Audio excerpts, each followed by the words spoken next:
Jaret getting set to take on the Grand Rapids Griffins. Couple of games to close out this road trip. Let's start with Wednesday's game, though. A big 4-3 win for your team in overtime. What did it take to pick up the W in Milwaukee?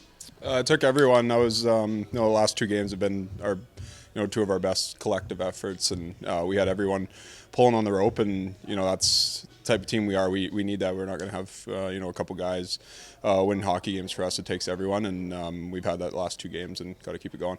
Yeah, it seems to be a common theme talking to everybody over the last week or so is that you really feel like you're starting to get the team going in the correct direction. So what is it taking to kind of get that chemistry and get everybody on the same page? We're watching video and everyone's paying attention, and we're executing what the coaches are showing us. A lot of clips about defending and having numbers around the puck in the D zone, and the video we've seen it's paying off. Like, we're not spending as much time in our D zone, and obviously that translates to odd man rushes and time in the O zone, and scoring some goals. And I think a few guys are feeling good offensively, and it's 2 games, so we got to keep it going to keep winning. There's nothing magical about the year changing over to 2025, but you have 5 out of 6 points in the new year. So how have you seen maybe confidence start to rise as you've been able to put some points together here? It's been good to see. Winning's a lot more fun, and once you kind of get that feeling back, you realize how much better it is just coming to the rink, and the atmosphere around the room, and you crave that, and that's why we play. So once you get some confidence, you gotta harness it, and like you said, it's 2 games that have been really good from us, but it's about stacking them together. And obviously we've had a couple losing slides here, so we got to throw some wins together to get out of those holes we dug for ourselves.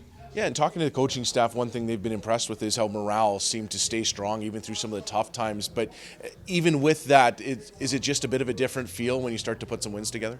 Yeah, for sure. It's just everyone's in a lot better mood, but I agree with that. I think even when things weren't going our way, we're still doing some things positively, and the leadership group is doing a really good job of just keeping everyone engaged. And no matter what the result was, we were trying to kind of focus on the process. And even when we were in that slide, like, we were in a lot of games and doing some things well. So just we were watching those clips and kind of taking those lessons. So even when things were going the best, you're still trying to stay positive, and did a good job of that. And as you can see, we're hopefully climbing out of it here. Yeah, and what has it taken for this team to kind of fill some of the gaps? You've got a few guys out with injury or called up to the Winnipeg Jets, things like that. So it seems like guys are taking some of those opportunities they've been granted and running with them and making an impact.